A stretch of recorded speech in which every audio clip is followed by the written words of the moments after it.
Fully frank with mister Arulnidhi. ஃப்ராங்காக தான் பேச போகிறாரு இன்றைக்கி. வாக்குமூலம் எடுத்துக்கிறோம் நாங்கள். Okay done. Super bro, super bro. இப்போ என்ன ப்ரோ, ஒரு செக்மெண்ட்டில் வந்து நம்ம அப்படியே ஏதாவது ஒரு கேள்விகளுக்கு நீங்கள் சைன் லாங்குவேஜ்லேயே பதில் சொல்கிறதுலாம் முடியுமா இப்போது? இப்போ முடியாது. இப்போது இரவுக்கு ஆயிரம் கண்கள் மூடில் இருக்கேன். அது அந்த படம் முடிச்சு 6 மாதம் ஆகுது. ஸோ ஒரு மெத்தட் ஆக்டர்ன்றதுனால தான் அந்த மூடுக்கு உங்களால் இப்போ போக முடியாதா? அப்படிலாம் இல்லை, ஞாபகம் இல்லை இப்போ. டைட்டில் செமையாக இருக்குது ப்ரோ, இரவுக்கு ஆயிரம் கண்கள். இது என்ன மாதிரியான படம்? அது த்ரில்லர். ரொம்ப ஒரே நாள் ராத்திரி நடக்கிற கதை. ப்ரோ என்ன ப்ரோ மாறி இருக்கு சொல்கிறீங்க? எனக்கு ஒரு மாதிரியாக தான் இருக்குது ஷூட்டிங் பண்ணும்போது. என்ன கொடுமைன்னா, ஒரு நாள் ராத்திரி நடக்கிற கதை. ஸோ நான் படத்தில் டாக்ஸி டிரைவரு. என் கெட்ட நேரம் இப்போ வெயில் வேற கொளுத்தி எடுக்குதா, ராத்திரியே நடக்கிற ஷூட்டிங்னா மழை ஹெவியாக இருக்கிறனால நான் என்ன பண்ணுவேன், டாக்ஸிலேருந்து ஒரு ஜாக்கெட் எடுத்து போட்டுருவேன். போட்டு நான் கார்லேருந்து இறங்கினதுக்கு அப்புறம் தான், அதுக்கப்புறம் நான் வந்து என்னன்னா அந்த கதைப்படி அதோடைய தான் சுற்றணும். காலையிலலாம் ஷூட்டிங் எடுக்கும்போது அதை போட்டுட்டு தான் எடுக்கிறாங்க. ஐயோ, அடிக்கிற வெயிலுக்கு நொந்துருது ப்ரோ. இது உங்கள் அண்ணன்கிட்டே அந்த கேள்வி கேட்டேன் ப்ரோ. அந்த அரசியல் சாரி இல்லாமல் எப்படி இருக்கீங்க இப்போ? எப்படி how to you maintain that presence? என்னதான் இருந்தாலும் ஃபேக்ட் என்னன்னா, நீங்கள் சிஎம் எக்ஸ்-சிஎம் அவரோட பேரன். எப்படி அது, how to you manage that? இல்லை, பாலிடிக்ஸில் நிறையா ஃப்ரெண்ட்ஸ் இருக்காங்க. இப்போது ஃபார் எக்ஸாம்பிள் என்னோட 2-3 க்ளோஸ் ஃப்ரெண்ட் வந்து போஸ்டிங்கில் கூட இருக்காங்க கட்சியில். பட் ஆனால் அவங்க என் ஷூட்டிங்லாம் பார்க்க வரும்போது அவங்க காரில் அந்த கொடியெல்லாம் கழட்டி வச்சுட்டு தான் வருவாங்க. ஒருத்தவங்க நல்ல பேர் வாங்குறாங்களோ கெட்ட பேர் வாங்குறாங்களோ அதில் 50% அவங்கக்கிட்டேயும் அது இருக்குது, கூட இருக்கிறவங்கனாலையும் அது இருக்குது. இப்போ என்னை பொறுத்த வரைக்கும் எனக்கு கிடைக்கிற நல்ல பேர்லாம் என் கூட இருக்கிறவங்கனால 70% அவங்களால தான் எனக்கு நல்ல பேரே கிடைக்குது. மற்றவங்க ஏற்றி விட்றதுல தானே நம்ம இருக்குது. இன்னொன்றும் இருக்குது, மற்றவங்க ஏற்றி விட்டாலும் நம்ம கொஞ்சம் அடங்கி இருக்கணும். ஆனால் என் ஃப்ரெண்ட்ஸ் எல்லோரும் அதில் தெளிவாக இருக்காங்க. பட் அந்த ஒரு கெத்து இருந்திருக்கா ப்ரோ க்ரோயிங் டேஸில்? பேரண்டிங் எப்படி இருந்துச்சு? ஒரு சிஎம் பேரன், நான் நினச்சா என்ன வேணா பண்ணலாம் அப்படின்ற மாதிரி. இப்போ உங்களை மாதிரி தான் எனக்கும் கோவம் வரும், உங்களை மாதிரி தான் எனக்கும் சந்தோஷம் வரும். ஸோ அந்த விதத்தில் நான் ஆப்வியஸாக கோவப்பட்டிருக்கேன், காலேஜில் சண்டைலாம் போட்டிருக்கேன். அது any student will do that அப்போது. ஆனால் நான் மற்றபடி இப்படி இந்த இடத்துக்கு போனால் இப்படி தான் போகணும், அப்படி தான் போகணும், 10 பேரோட போகணும் அப்படிலாம் நினச்சது கிடையாது. சிலர்லாம் இருக்காங்க இப்போது ஓவராக கெத்து காட்டுறானுங்க, அவனுங்க கிட்டலாம் நான் திருப்பி கெத்து காட்டிடுவேன். அதே மாதிரி எங்கள் டோட்டல் ஃபேமிலியில் எங்கள் அப்பா பாலிடிக்ஸில் கிடையாது. நான் சினிமாவில் நடிக்கிற வரைக்கும் நிறைய பேருக்கு என் பேரே தெரியாது. இப்படி ஒரு பேரன் இருக்காருன்னு நிறைய பேருக்கு தெரியாது. உங்கள் அப்பா எப்படி ப்ரோ? அவரும் வந்து அவர் என்ன, அப்பா வந்து அப்பா ப்ரொடக்ஷன் வச்சுருந்தாங்க. அப்புறம் நாய தராசு, இதய தாமரையெல்லாம் ஃபஸ்ட் காப்பி அப்பா தான் ரிலீஸ் பண்ணாங்க. அதுக்கப்புறம் கொஞ்சம் கொஞ்சமாக ப்ரொடக்ஷன்லேருந்து வெளில வந்துட்டு பிஸ்னஸ் வந்தாங்க. அப்புறம் திருப்பி நான் நடிக்க வரும்போது தான் அருள்நிதி ஃபிலிம்ஸ்னு வச்சுட்டு நானே ஹீரோவாக நடித்தா நல்லா இருக்காதுன்னு அம்மா பேரில் வந்து எல்லாமே அம்மா பேரில் தான், ப்ரொடக்ஷன் கம்பெனிக்கு அப்புறம் இது எது ஆரம்பித்தாலுமே அம்மா பேரில் தான் எல்லாமே இருக்கும். ஸோ மோனா மூவிஸ்ன்னு திருப்பி வம்சம் அப்போ ஆரம்பித்தேன். ப்ரோ இப்போ உங்களை தெரிஞ்சவங்க, இப்போ எனக்கே வந்து நான் நிறைய வருஷம் உங்களை வாட்ச் பண்ணிகிட்ருக்கேன், உங்களோட தூரத்துலேருந்து உங்களை வாட்ச் பண்ணவங்க இல்லை உங்களை பற்றி தெரிஞ்சவங்களாம் வந்து என்ன சொல்கிறாங்கன்னா, ரொம்ப கட் அண்ட் ரைட்டான ஆளுங்க, நீங்கள் பழகுனா உண்மையாக இருந்தால் உண்மையாக இருப்பார், அவர் யோசிக்கலாம் மாட்டார், டக்குன்னு சொல்லிடுவார் எதுவாக இருந்தாலும். நான் வெரி ஜாலியான ஜோவியலான ஒரு பர்சன் தான். அதே மாதிரி கோவம் வந்தாலும் அதுக்கான ஒரு காரணம் ஒன்று இருக்கும் அப்படின்னு. ஸோ இப்போது சினிமா அப்படின்னோடனே அது ஒரு உலகம், அது ஒரு ஷூட்டிங் ஃப்ளோர். நம்ம வந்து அப்படி வந்த உடனே எல்லாருக்கும் கை கொடுத்து தேங்க்யூ ஹாய் சொல்லணும். அப்புறம் நம்ம வந்து அந்த மாதிரிலாம் எப்படி, ஹவு டிட் யூ, அந்த ஸ்விட்ச் ஏதாவது இருந்துச்சா? வம்சமில் வந்து எனக்கு ஒரு நாள் ஒரு மணி நேரம் ஒரு நிமிஷத்துக்கும் நடக்கிறது எல்லாம் புதுசாகவே இருந்துச்சு. அது ஃபஸ்ட்டு எப்படி ஆரம்பிச்சதுன்னா, அண்ணன்கிட்ட போய் கேட்டேன். அண்ணன் வந்து 2 ஆப்ஷன் கொடுத்தாங்க. நான் வந்து பாண்டியராஜ் சார் செலக்ட் பண்ணிட்டேன். ஏன்னா அவர் ஃபஸ்ட் படம் பசங்களை வச்சு எடுத்திருக்காருன்னா நம்மளை வச்சு எடுத்துப்பாரு அப்படின்னு. ஒரு நாளும் பாண்டியராஜ் சாரை வந்து காலையில் 6 மணிக்கு எங்கள் அப்பா வீட்டில் போய் பிக்கப் பண்ணுவாங்க. அவரை பிக்கப் பண்ணிட்டு திருப்பி பேக்கப் பண்ணி அப்பா தான் அவரை ட்ராப் பண்ணுவாங்க. அதே மாதிரி மானிட்டர் பக்கத்தில் அப்பா உட்காரவே மாட்டாங்க. ஏதோ அவர் தான் ப்ரொடியூசர்னு யாரும் நம்பவும் மாட்டாங்க, சம்மந்தமே இல்லாமல். இப்போ ஃபார் எக்ஸாம்பிள் நம்மளது இங்கே ஷூட்டிங் நடக்குதுன்னா ஒரு 2 தெரு தள்ளி உட்காந்துருப்பார். லைட் மேன் அண்ணன் வந்தாலும் சரி, மேக்கப் மேன் வந்தாலும் சரி, யார் வந்தாலும் சேர்லேருந்து எந்திரிச்சு நின்று விஷ் பண்ணுவார். ஸோ ஆப்வியஸாக அதில் கொஞ்சமாச்சும் எனக்கும் இருக்கும்ல. ஸோ அதனால டேரக்டர் என்ன பண்ணிட்டாரு, ஃபஸ்ட்டு ஷாட்டே வந்து ஒரு வாட்டர் டேங்க் பெருசாக இருக்கும் ஊர்லலாம், ஏணியில் ஏற்றி விட்டா அந்த ஏடி தட்டப்புட்டன்னு ஆடுது. அதில் போய் நான் உட்காடுறேன். உட்கார்ந்ததுக்கப்புறம் கண்ணாடி எடுத்துகிட்டு வர்றாரு ஒரு அண்ணன். அவர் கொஞ்சம் என்னோட கொஞ்சம் வெயிட் அதிகம். அவர், நான் இது ஏற்கனவே ஆடுதுண்ணே, நீங்கள் வேறு வரீங்க, ஏதாவது ஆயிரம் போகுதுண்ணே அப்படின்னேன். அப்போ எனக்கு எப்படின்னா வந்துட்டு, என்னடா ஷார்ட்னா மேக்கப்லாம் போடணுமா அப்படிலாம் இருக்கும் எனக்கு. அப்புறம் சரி இது அவங்க கம்பல்சரியாக பண்ணுவாங்க போல் அப்படின்னு நினச்சிப்பேன் நான். அதாவது நம்ம அழகாக தெரிகிறோம் அதெல்லாம் யோசிக்க மாட்டேன். ஃபஸ்ட்டு போகிறது தான் ஃபஸ்ட்டு ஷாட்டில். அப்புறம் 2வது ஷாட் என்ன ஆச்சு, எங்கள் அப்பா கிட்ட 2004 பைக் ஷோரூம் வச்சுருக்காரு. ஆனால் காலேஜிலலாம் என்னன்னா ஸ்ட்ரிக்ட் ஆர்டர், நான் பைக்லேயே போகக்கூடாதுன்னு, ஓட்டவும் கூடாது, டபுள்ஸும் போகக்கூடாது. வம்சம்ல ஃபஸ்ட்டு டைம் அன்றைக்கி தான் பைக்கில் உட்கார்றேன். இப்போ நம்ம நார்மல் ரோடு மாதிரி இல்லை அங்கே புதுக்கோட்டையில். கொஞ்சம் மேடு பள்ளமாக கொஞ்சம் கல்லுக்கு கில்லெல்லாம் இருந்துச்சு. ஃபஸ்ட்டு ஷாட்டு ஓட்டிட்டு சர்ன்னு வந்துட்டேன். அப்போ கேமரா வந்து இந்த சைடு அந்த குளத்து பக்கத்தில் வச்சு இப்படி வருது கேமரா. ஃபஸ்ட்டு டேக் ஓகே ஆயிடுச்சுன்னா நான் ஓகே அப்படின்ட்டு திருப்பி ஒன் மோர் வந்து இன்னும் கொஞ்சம் வந்துக்கிட்டே இருக்கேன். மைக்கில் வந்து இன்னும் ஃபாஸ்ட்டாக வாங்க அப்படின்னாரு. கேமரா இன்சைடு இருக்கிறனால வேடிக்கை பார்க்குறவங்க எல்லாம் அந்த சைடு இருக்காங்க. நான் என்ன ஆச்சு, இன்னும் ஃபாஸ்ட்டாக வாங்கினோன்னே இன்னும் சர்ன்னு போயிட்டேன். ஐயோ நேரில் எல்லோரும் இருக்காங்களேன்னு சொல்லிட்டு கால் பிரேக் அடிக்காமல் ஃப்ரண்ட் பிரேக் அழுத்திட்டேன். தர்றன்னு விழுந்து கையே கால்லாம் சம்மடி. நான் போய் அப்புறம் அந்த கம்மாய் பக்கத்துலேயே போய் உட்கார்ந்தோன்னே என்னாச்சு, வேடிக்கை பார்த்தவங்க எல்லாம் வந்து சுற்றி நிற்கிறாங்க. இப்போ ஸ்டில்ஸ் ஆள் வந்து எடுக்கிறாரு. அதை அவர் வந்து எடுத்தால் நம்ம என்ன பண்ணணும், ஒரு சினிமாக்காரனா வாயை மூடிட்டு இருக்கணும். அவர் எதுக்கு எடுக்கிறாரு, எடுத்து நாளைக்கு பேப்பரில் கொடுப்பாரு, உளுந்து அவ்வளோ கஷ்டப்பட்டு நடித்து உளுந்தாருன்னு கொடுப்பாரு. நம்ம அதெல்லாம் யோசிக்கிறதே கிடையாது. நான் வேறு என்னண்ணே இதெல்லாமா ஃபோட்டோ எடுப்பீங்க அப்படின்னேன். அதுக்கப்புறம் இதெல்லாம் இப்போ எடுத்துகிட்டு இருக்கா, அதெல்லாம் எடுக்காதீங்க அப்படின்னோடனே அப்போ அந்த க்ரௌடில் ஒருத்தருக்கு வந்து மாமா எங்கே இருக்கீங்க அப்படின்னு ஃபோன் ரிங்டோன் அடிச்சு. நான் வந்து கீழே விழுந்து கிடக்கிறேன் அப்படின்னு. அப்போ தான் எல்லோரும் சிரித்தாங்க. எங்கள் அப்பா கண்ணெலாம் அப்படியே கலங்கி இருக்கு. டைரக்டரும் ஒரு மாதிரி ஆகிட்டாரு. என்னடா 2வது ஷாட்டே இப்படி ஆயிடுச்சு அப்படின்னு. அப்போது கணேஷ்னு ஒரு டிரைவர் இருந்தாப்புல. அவர் என்ன பண்ணுறாரு, எங்கள் அம்மாவுக்கு ஃபோன் பண்ணி அண்ணி அநேகமாக ஷூட்டிங் இன்னையோட நின்றுன்னு நினைக்கிறேன் அண்ணி அப்படின்னு. ஏன்னா அந்த கணேஷ்ன்றவர் தான் என்ன swimming class, keyboard class, tennis class எல்லாம் கூப்பிட்டு போனவர். எல்லாம் 4 நாள் மேலே போனது கிடையாது. இது முடிவு பண்ணிட்டாப்புல வந்துருவான்னு நினைக்கிறேன் அண்ணி அப்படின்னு. ஆனால் அன்னைக்கு அதில் உழுந்து அப்புறம் டைரக்டர் வந்துட்டு ஒரு போய் இன்ஜெக்ஷன் போடலாம், வேறு ஷாட் எடுக்க ஆரம்பிச்சிட்டாங்க. டிடி போட ஒரு டாக்டர் வராரு. அவர் யாருன்னா பசங்க படத்தில் டாக்டராக நடித்தார் அப்படின்னாங்க. ஏன்டா ஷூட்டிங்னா நடித்தவனை தான் டாக்டராக கூப்பிட்டு, அவன் உண்மையாகவே டாக்டர் தாயா அவருன்னொடனே அவர் வந்து ஊசியெல்லாம் போட்டு போகிறார். அப்புறம் என்னை போய் ரெஸ்ட் எடுக்க சொல்லிட்டாங்க.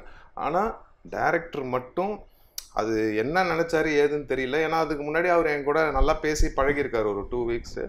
எல்லாருமே நான் ரெஸ்ட் எடுக்க சொன்னாங்க. டைரக்டர் என்கிட்ட வந்துட்டு, அருள் உங்களால் வந்து திருப்பி ஷூட்டிங் வர முடியுமா அப்படின்னாரு மத்தியானத்துக்கு மேலே. நான் வரேன் சார். மத்தியானத்துக்கு மேலே ஓடுறேன் காலெலாம் வலிக்குதுங்கெல்லாம்.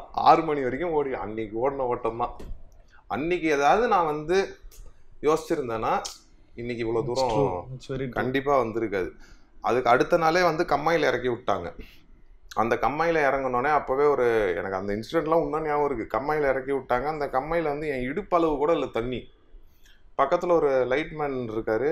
பெரிய விஷயங்க வந்துட்டீங்க, நான் ஏதோ நீங்கள் ஒரு 10 நாள் கழிச்சு தான் வருவீங்கன்னு நினச்சேன். அப்போ வந்து அந்த புண்ணு வந்து தண்ணியில் பட்டால் சீக்கிரம் ஏதோ சரியாயிரும் ஏதோ ஒன்று சொன்னார் அவர். வலி எனக்கு தானே தெரியும் அப்படின்னு நினச்சிட்டு இருந்தேன். அடுத்த ஷாட்டே என்னன்னா, தண்ணிக்குள்ளே முழுங்கணும்னா தண்ணி என் இடுப்பளவு தான் இருக்குது. என் ஹைட்டு உங்களுக்கே தெரியும். ஓகேயா, நான் வேற லுங்கி வேற கட்டியிருக்கேன்.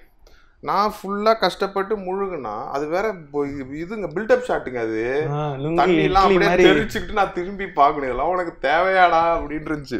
அது பயங்கரம் பில்டப்பாக அது 48 ஃப்ரேம்ஸில் எடுக்கிறாங்க. அதை நான் முழுகினேன்னா அந்த லுங்கி மட்டும் வெளில தெரியுது, அந்த தண்ணி வெளில அது மட்டும் தெரியுது. என்னடா பண்ணுறதுன்னு தெரியாமல் அப்புறம் அந்த க்ரெயினுக்கு வைக்கிற வெயிட்லாம் இருக்குல்ல அதெல்லாம் கொண்டு, சில்வா மாஸ்டர் வேற அவரு. அன்னைக்கு பயந்தது தான் அவரை பார்த்துனா இது அதை. ஆனால் அவரு சான்ஸே இல்லை, அவர் செம ஃபாஸ்ட். அவர் பாவம் என்னை வச்சு சமாளிக்க முடியல அவர்னால. அப்போ அந்த 2 வெயிட் எடுத்து நான் உள்ளே உட்கார்றேன். ஆனாலும் லுங்கி மேலே வருது. டைரக்டர் இறங்கிட்டார் கீழே லுங்கியை கட்டி. அவர் இறங்கி அமுக்கி அப்படியே பிடிச்சி வச்சுட்டாரு.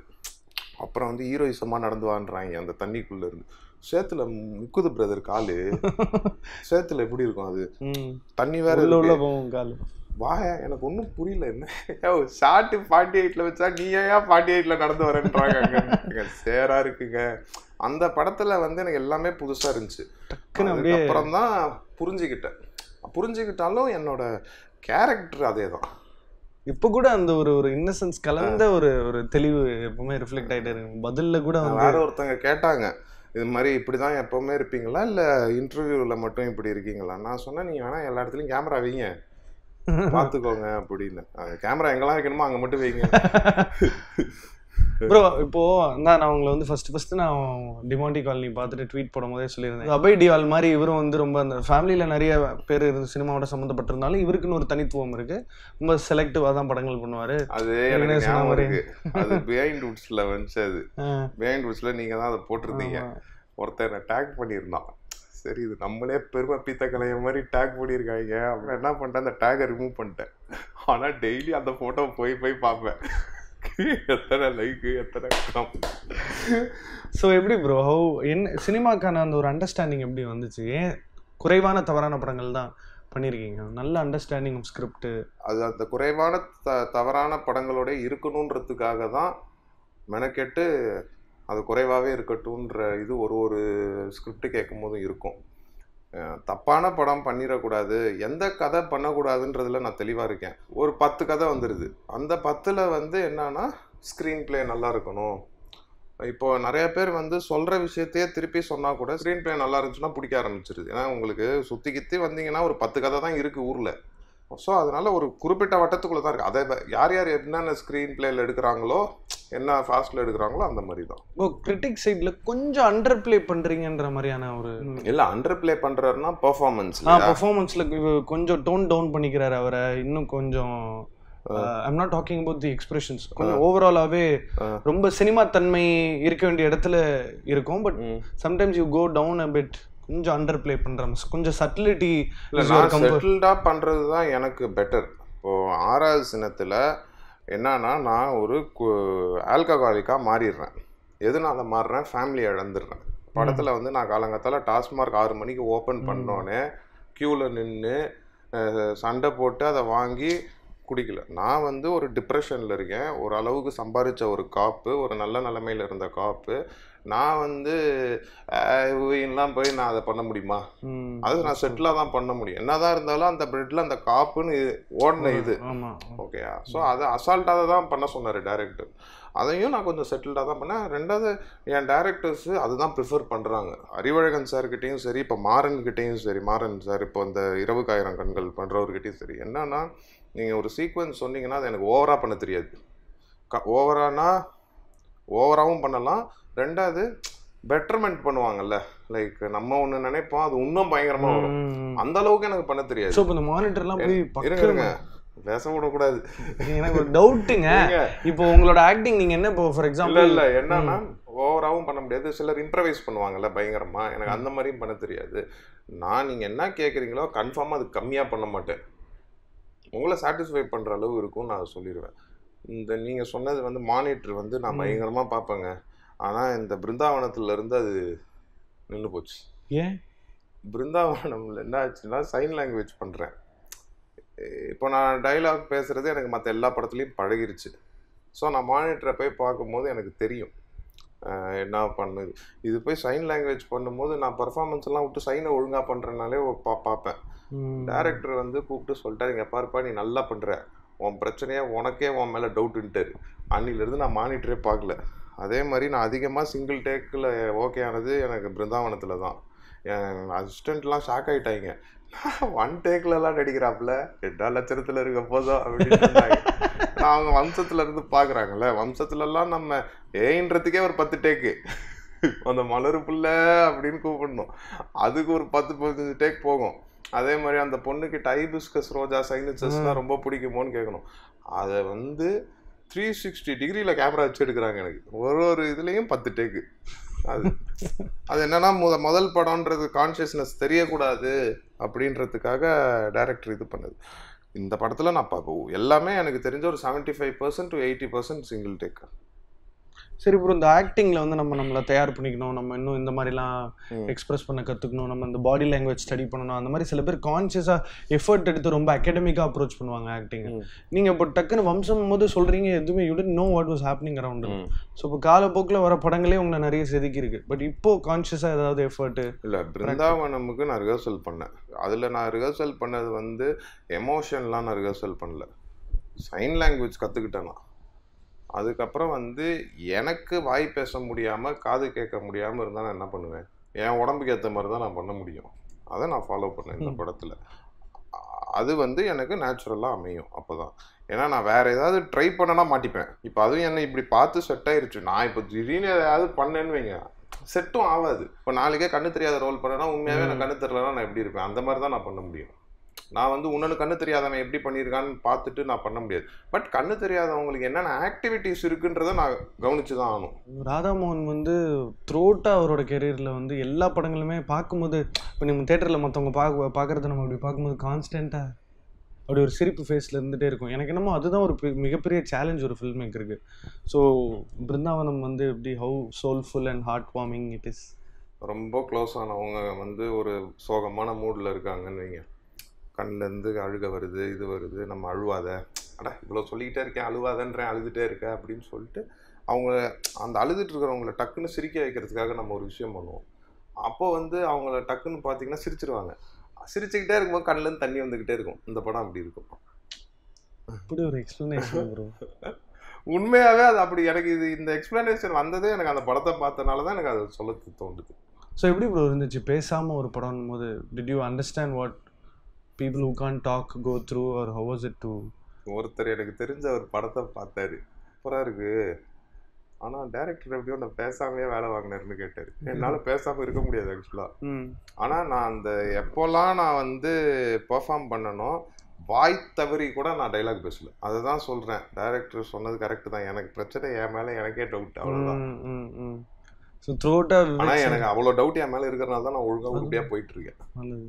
இப்போ த்ரோட்டாக விவேக் சாரோட ட்ராவல் ஆகிற மாதிரியான ஒரு. ஆமாம் குழந்தையிலேருந்தே காது கேட்காது, வாய் பேச போகிறாது, தனிமை ஹோமில் தான் வளர்ந்துருப்பேன். வீட்டில் இருக்கும் போதெல்லாம் என்னன்னா டிவியில் வந்து அவரோட ஹியூமரை பார்த்து சிரிச்சுக்கிட்டே இருப்பேன். அவரோட லிப்பு ரீடிங்கை பார்த்துட்டு எனக்கு புரிஞ்சிடும். ஒரு நாள் வேலைக்கு போகும்போது பார்த்தா போகிற வழியில் அவரை தற்செயலாக மீட் பண்ணிடுவேன். மீட் பண்ணோடனே பயங்கரம் எக்ஸைட் ஆயிடுவேன். ஷாக் இருக்கும், எக்ஸைட்மெண்ட்டும் இருக்கும், அதிர்ச்சியாகவும் இருக்கும். ஏன்னா நம்ம ரொம்ப குழந்தையிலேருந்து நேசித்தவரை நேரில் பார்த்துட்டோன்னொன்னே எனக்கு மேலே அவர் ஷாக் ஆயிடுவார். நமக்கு இப்படி ஒரு ரசிகனா அப்படின்னு அவர் ஒரு ஷாக் ஆயிடுவார். ஷாக் ஆகிட்டு இப்போ அங்கேருந்து நான் அவரை எப்படி நான் இவ்வளோ ட்ரபிள் பண்ணுறேன், அப்புறம் அவர் என்னை எப்படி புரிஞ்சுக்கிறாரு, எங்கள் ரிலேஷன்ஷிப்பை வச்சு தான் கதை அங்கேருந்து ட்ராவல் ஆகும். ஏன்னா அவங்களோட இந்த ஒரு ஸ்கூல் இருக்குது, ஒரு விஜய் ராதாமோகன், அவங்களோட டைலாக்ஸ்லாம் வந்து பயங்கர வெட்டியாக இருக்கும். படங்களில் வந்து வெறும் டைலாக்ஸ்லேயே ரெஸ்பான்ஸ்லேயே வந்து அவங்களால ஸ்கோர் பண்ண முடியும். ஸோ நீங்கள் மியூட்டுன்னு போது ஐ தாட் என்னடா ஒரு அருள்நிதி இந்த காம்பினேஷன் டெஃபினட்டாக காமெடி பயங்கரமாக எக்ஸ்ப்ளாய்ட் பண்ணியிருக்கலாமே, இப்படி டைலாகே இல்லாமல் பண்ணிட்டாங்களேன்னு. ஸோ இப்போ ட்ரெய்லர் பார்க்கும்போது ஒரு ஸ்கோப் இருக்கிற மாதிரி தெரியுது கதைக்கு. ஜோ மேம் ஏற்கனவே ஒரு மிகப்பெரிய ஹிட் படத்தில் மியூட்டாக நடிச்சிருந்துருக்காங்க. ஸோ அந்த ஒரு ரெஃபரன்ஸ் சேலஞ்சு அந்த மாதிரி கம்பேரிசன் ஏதாவது இருந்ததா? ஏதாவது இல்லை, நான் இப்போவே சொல்கிறேன், சத்தியமாக நான் அவங்களோட அவங்களுக்குள்ள அவங்களதுல நான் ஒரு 20% தான் பண்ணியிருப்பேன். இதே தான் நான் 6வது சின்ன தப்பவும் சொன்னேன், தயவுசெய்து பிருத்விராஜ் சாரோடலாம் கம்பேர் பண்ணாதீங்கன்னு. ஒரே ஒரு நாள் ராத்திரி மட்டும் என்ன நிறையா பேர் இதை சொல்லிட்டே இருக்காங்கன்னு யூடியூப்பில் ஒரே ஒரு சீக்வன்ஸ் மட்டும் பார்த்தேன். அவங்க பிருத்விராஜ் கிட்ட கோபமாக பேசுகிற ஒரு இது, அது முடிகிறதுக்குள்ளே நான் ஆஃப் பண்ணிட்டேன். ஏன்னா அவங்க பயங்கரமாக பண்ணோன்னே எனக்கு பயம் வந்துருச்சு. ஐயோ இந்த அளவுக்குலாம் நம்ம பண்ண போகிறோமா, என்ன இப்படி கை என்னென்னமோ வருது அப்படி இப்படின்லாம் பார்த்தானே. இப்போ என்ன பண்ணிட்டேன், வேண்டாம், நம்ம கிளாஸ் போயிட்டுருக்கோம், நம்ம கற்றுக்கிட்டு நமக்கு வாய்ப்பு, நான் உண்மையாகவே எனக்கு வாய் பேச வரல, காது கேட்கல, நான் எப்படி இருப்பேனோ நான் அப்படி இருந்துட்டு போயிடுறேன்னு டிசைட் பண்ணிட்டேன். அதே மாதிரி ஒரு ஹேர் ஸ்டைலிஸ்ட்டுன்ற ஒரு இது இருக்கணும். ரொம்ப பணக்கார பையன் கிடையாது படத்தில். அந்த இதெல்லாம் நம்ம மெயின்டைன் பண்ணி ஒருத்தருக்கு ரசிகனாக இருக்கும், கண்டிப்பாக வழிஞ்சானும். அந்த எல்லாத்தையும் நான் இது பண்ணி ப்ரோ. இப்போ நீங்கள் ரொம்ப ஹைட்டாக இருக்கிறதுனால உங்களுக்கு ஹீரோயின்ஸ் காஸ்ட் பண்ணும்போது அந்த ஆப்பிள் பாக்ஸில் நிற்பாங்களா சில ஹீரோயின்ஸ்லாம்? நானே போகும்போது எடுத்துகிட்டு போயிடுவேன், கையில் எடுத்துகிட்டு போய் வச்சுருவேன், வாங்க இதில் ஏறி நில்லுங்க ஸோ இருந்திருக்காது. It has happen. அது பிந்து மாதவி கொஞ்சம் டாலாக இருந்தாங்க, அப்புறம் சுனேனாவும் ஓரளவுக்கு டாலு, பூர்ணா தான் கொஞ்சம் ஷார்ட்டு. அதனால தகராறுல ஒரு சீக்வன்ஸே வச்சிருப்பாரு. நான் ரோட்ல பிளாட்ஃபார்ம்ல நடந்துட்டு இருப்பேன், அவங்க அந்த தெப்பக்குளமா அங்க அந்த திட்டு இருக்குமே, அவங்க அது மேல நடந்து வருவாங்க. 6'2" அப்புறம் நீங்க ஸோ ஸ்போர்ட்ஸ் ஏதாவது அதர் தேன் கிரிக்கெட் ஏதாவது இன்வால்வ்மெண்ட் இப்போ இருக்கா? சின்ன வயசுல பாஸ்கெட் பால் விளையாடுவேன், அதை கொஞ்சம் ரக்பி மாதிரி விளையாடுவேன்னு யாரும் சேர்த்துக்க மாட்டாங்க. பால் நீ ஸ்டீல் பண்ணணும், திருடிட்டு போகக்கூடாது, அந்த ஸ்டீல் கிடையாது இது அப்படின்வாங்க.